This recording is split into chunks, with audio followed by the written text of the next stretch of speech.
세대 간 정의 문제는 권한을 행사하는 현 세대와 그렇지 못한 미래 세대의 권력 불균형에서 발생합니다.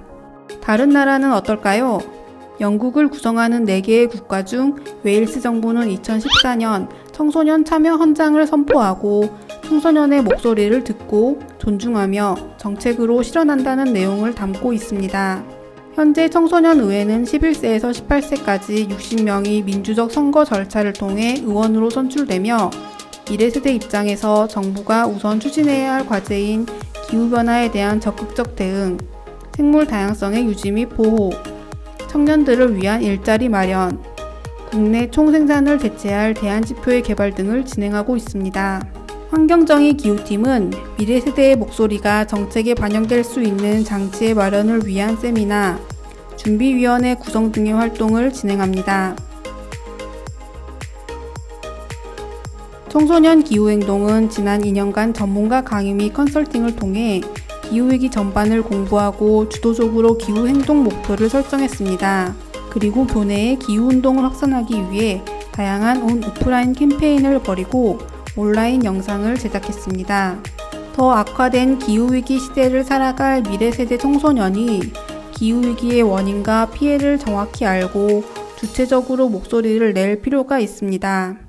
이에 기후팀은 청소년 기후운동이 더욱 확산되고 학교와 지역을 변화시킨 좋은 사례로 남을 수 있도록 3기 청소년 기후정의를 모집 운영합니다. 아시나요? 우리의 먹거리도 생산, 유통, 소비, 그리고 폐기 과정에서 온실가스를 발생시킵니다. 환경정의 먹거리 정의센터는 기후위기 대응을 위해 시민들과 함께 다시 만드는 밥상을 진행합니다. 개인이 실천하기 쉬운 캠페인과 환경 먹거리 교육을 진행하며 시민들에게 실천 행동을 제시하고 함께합니다. 기존의 편리함보다는 조금 불편하고 귀찮을 수 있습니다. 하지만 환경정의 먹거리 정의센터와 함께라면 할 수 있습니다. 기후위기 대응을 위해서는 전방위적인 변화가 필요합니다. 환경정의 먹거리 정의센터는 기후위기 대응 먹거리 생산체계 전환을 위한 활동을 진행합니다. 첫째, 지속적인 로컬푸드 먹거리 자급 기반 확산과 기후위기 대응 저탄소 먹거리 체계 변화를 위한 연대 활동을 진행합니다. 둘째, 실행 가능한 먹거리 생산체계 변화를 위한 공론장을 마련하고 대안을 논의합니다. 코로나19로 인해 생활화학 제품, 특히 항균과 향제품의 생산과 판매가 늘었습니다. 이런 제품들은 안전하지 않은 정보는 쏙 뺀 채 기능만 과대하게 광고합니다. 유해물질 대기팀은 위험에 대한 안내 없이 기능을 과도하게 광고하는 기업의 잘못된 행태를 지적하고자 광고 모니터링을 통한 팩트체크를 진행하고 나쁜 광고를 선정합니다. 그리고 캠페인을 통해 시민들에게 생활화학 제품의 안전사용과 사용 저감을 제안합니다. 환경정의는 정부와 기업이 참여하는 제3기 생활화학제품 안전관리 자발적 협약에 참여합니다. 이 협약은 생활화학제품 안전관리와 함께 유해물질 저감 방안을 의논하는 자리입니다. 생활화학제품 안전관리가 자발적 협약의 핵심입니다. 자발적 협약 1기는 생활화학제품의 전성분 공개를 기반으로 2기 협약은 원료 안정성 평가를 진행했습니다. 내년까지 진행될 3기 자발적 협약에서 유해물질 대기팀은 기업과 안전관리를 더 잘할 수 있도록 기업의 정책과 체계를 평가하고 우리 사회의 유해물질 저감을 위한 시민 캠페인을 진행합니다. 기후위기에 대응하는 사회적 목표는 거시적인 관점에서 활발하게 논의되고 있으나 이를 시행하기 위한 전략은 부족한 것이 현실입니다.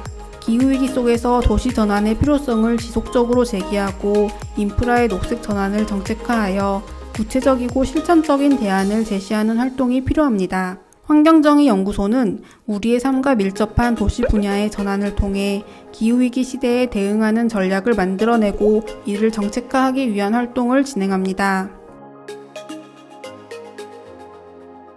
환경정의 연구소는 2019년 환경민주주의 평가를 수행하고 정보 접근권, 의사결정 참여권, 사법적 접근권 등 각 분야의 개선과제를 제안하였습니다. 일부 개선과제가 정책화되는 성과가 있었으나 분야별 차이가 크며 실제 실행으로 이어지는 과정에는 여전히 어려움이 있습니다. 이에 환경정의 연구소는 환경민주주의 실현을 위한 우선순위 과제를 도출하고 정보 접근권과 의사결정 참여권을 확대하는 법제도 개선안을 제시하고자 합니다. 2021년은 코로나19 확산세와 더불어 최근 40년 이내 네 번째로 폭염 일수가 많았습니다. 작년 기후불평등 조사팀은 도시 내 폭염 취약 대상 밀집 지역 파악과 실제 현장 조사를 통해 폭염 취약계층의 피해 실태와 폭염 대책의 실효성을 파악하였으며 코로나19로 인한 고충을 조사하여 복합 재난 대응의 필요성을 강조했습니다. 이에 올해는 2021년 현장에서 확인한 복합 재난 대응의 필요성을 토대로 취약계층을 포함한 이해 당사자가 말하는 복합 재난 피해 현황을 조사하고자 합니다. 또한 전문가 워크숍 등을 통해 정책 개선 과제를 마련하여 현장에서 제안하는 복합 재난 시대의 개선 과제를 제언하고자 합니다. 2002년에 시작해 이제 21회를 맞이한 환경책 큰 잔치. 환경정의는 올해도 환경책의 중요성을 알리고 시민들이 환경책에 보다 쉽게 다가갈 수 있도록 하기 위해 새롭게 읽자, 다르게 살자를 모토로 환경책 큰 잔치를 개최합니다. 좋은 환경책을 선정해서 알리고 환경책을 읽는 이들이 더 많아지게 하겠다는 환경정의의 꿈은 올해도 계속됩니다. 2022년 환경정의는 사회적으로 환경정의가 확산되고 실현될 수 있도록 노력하겠습니다.